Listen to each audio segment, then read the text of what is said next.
Assalamualaikum warahmatullahi wabarakatuh. Perkenalkan, nama saya Zoe Gerina Bielsa, NIM 1806125193 dari Prodi Teknologi Hasil Pertanian, akan membuat video tentang 7 tools untuk praktikum pengendalian dan pengawasan mutu. Pada hari ini saya akan membuat salah satu dari 7 tools, yaitu diagram Pareto. Pertama, kita akan membahas tentang apa itu diagram Pareto. Diagram Pareto merupakan metode standar dalam pengendalian mutu untuk mendapatkan hasil maksimal atau memilih masalah-masalah utama dan sebagai perangkat pemecahan dalam bidang yang cukup kompleks. Diagram Pareto merupakan suatu gambar yang mengurutkan klasifikasi data dari kiri ke kanan menurut urutan tertinggi hingga terendah. Diagram Pareto juga dapat digunakan untuk membandingkan kondisi proses, misalnya ketidaksesuaian proses sebelum dan setelah diambil tindakan perbaikan terhadap proses. Diagram Pareto atau Pareto Chart sendiri sering digunakan sebagai tool untuk mencari penyebab atau faktor dominan dari suatu masalah. Dalam proses produksi, seringkali kita menemukan banyak masalah yang berpengaruh terhadap cost, loss, machine efficiency, dan lain sebagainya. Untuk mengatasi masalah tersebut, kita tidak harus memukul rata dan menyelesaikan semua masalah tersebut secara bersamaan, melainkan kita harus menyelesaikannya dari faktor dominannya terlebih dahulu. Dengan Pareto Chart, kita bisa melihat manakah faktor dominan tersebut. Selanjutnya, kita akan membahas tentang sejarah dari diagram Pareto. Diagram Pareto merupakan hasil dari prinsip Pareto, yaitu suatu prinsip yang didasarkan pada pengamatan yang dilakukan oleh Vilfredo Pareto, seorang ekonom sosiolog Italia, profesor ekonomi politik di Lausanne, Swiss. Sekitar tahun 1896, Pareto menemukan bahwa kekayaan hanya terkonsentrasi di tangan beberapa orang saja. Ketika itu, ia memperkirakan bahwa 80% dari tanah di Italia dimiliki oleh 20% dari penduduknya, atau kekayaan itu hanya dipegang oleh sebagian kecil dari populasi. Prinsip Pareto ini kemudian dikenal dengan prinsip 80-20, atau 20% dari masalah memiliki 80% dari dampak, dan hanya 20% dari masalah yang ada adalah penting. Selebihnya adalah masalah yang mudah. Selanjutnya kita akan membahas tentang implementasi konsep 80-20 dalam diagram Pareto. Dalam konteks lainnya, gambaran prinsip 80-20 yang terdiri dari dua kelompok data yang terdiri dari sebab dan akibat atau input dan output bisa diinterpretasikan sebagai 80% keluhan datang dari 20% pelanggan, 80% output yang dihasilkan oleh 20% input, 80% dari hasil berasal dari 20% usaha.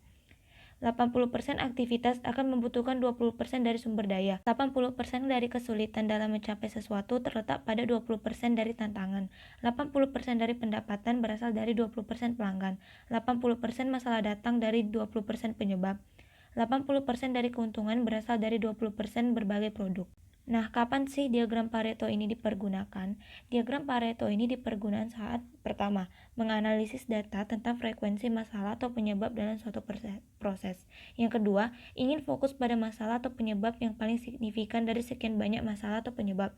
Yang ketiga, menganalisis faktor penyebab atau masalah yang luas dengan melihat hal khusus dari penyebab atau masalah tersebut. Lalu yang keempat, untuk mengkomunikasikan data dengan pihak lain. Dengan menggunakan diagram Pareto, maka kita dapat memilah masalah utama atau besar menjadi bagian lebih kecil, sehingga dapat fokus pada upaya perbaikannya. Yang kedua, mengidentifikasi dan mengurutkan menurut prioritas atau faktor yang paling signifikan. Yang terakhir, memungkinkan pemanfaatan yang lebih baik pada sumber daya yang terbatas. Manfaat yang kita dapat dari menggunakan diagram Pareto ini adalah yang pertama, dapat menganalisis suatu fenomena agar dapat diketahui hal-hal yang prioritas dari fenomena tersebut. Yang kedua, dapat menentukan pangkal persoalan. Yang ketiga, sebagai alat interpretasi dalam menentukan frekuensi atau tingkat kepentingan relatif dari berbagai persoalan atau sebab. Yang keempat, memfokuskan pada pokok persoalan vital dengan cara mengurutkan berdasarkan kepentingan.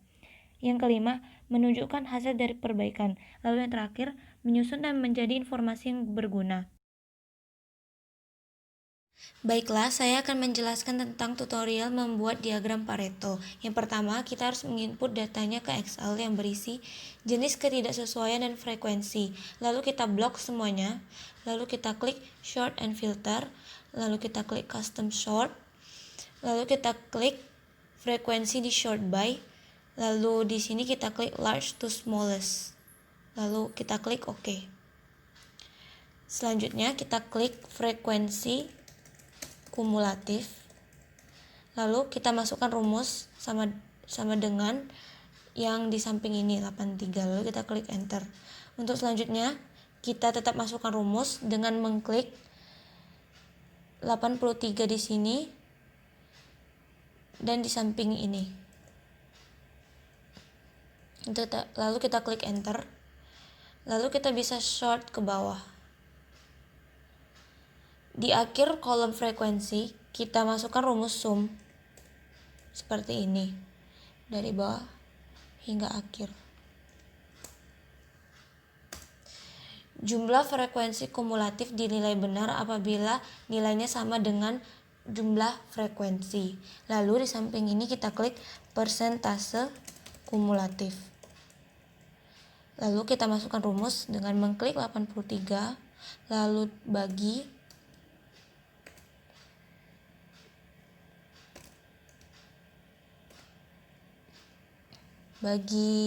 ini.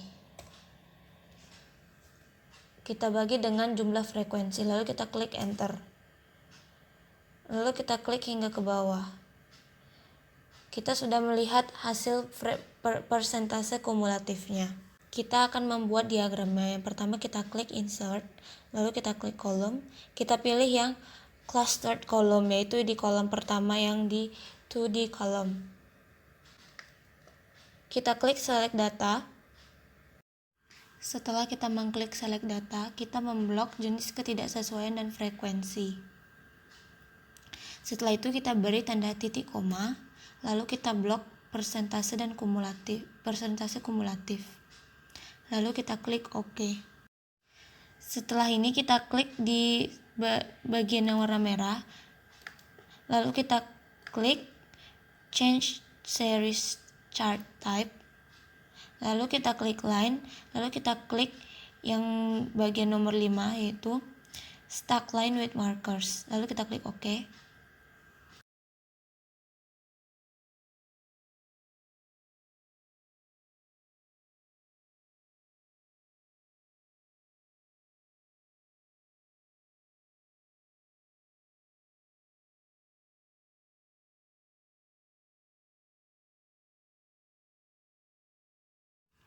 Lalu kita klik kanan pada garis merah yang sudah ditampilkan. Lalu kita klik format data series. Lalu kita klik secondary axis.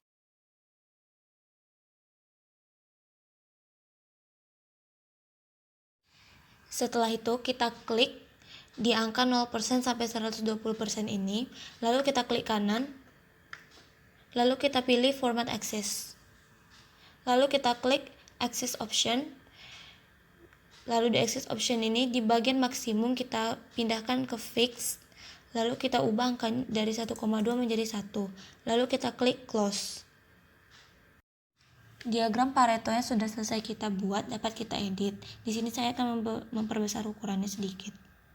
Lalu untuk memberi judul kita klik layout, lalu kita klik chart title, lalu kita klik above chart. Di sini saya akan memberi judul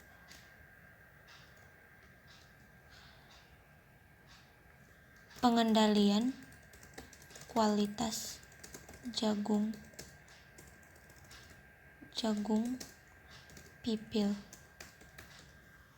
Lalu di aksesnya kita juga dapat memberi judul. Seperti di bawah ini saya akan memberi judul jenis ketidaksesuaian.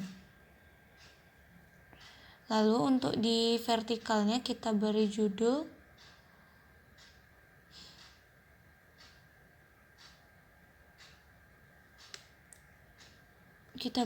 frekuensi.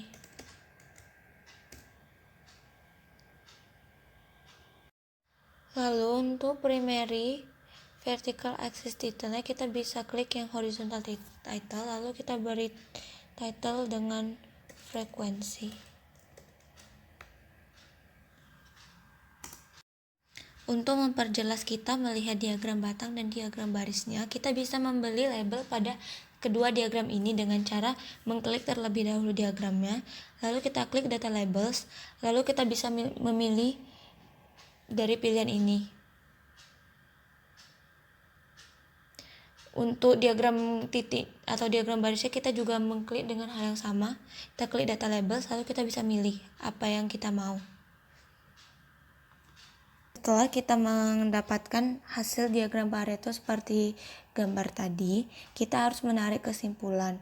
Pada tahap pertama, kita harus mengurutkan tingkat kerusakan dari angka tertinggi hingga terendah untuk mengetahui yang mana menjadi prioritas. Yang menjadi prioritas adalah butiran pecah, lalu butir warna lain, lalu kadar air, butir rusak, lalu kontaminan.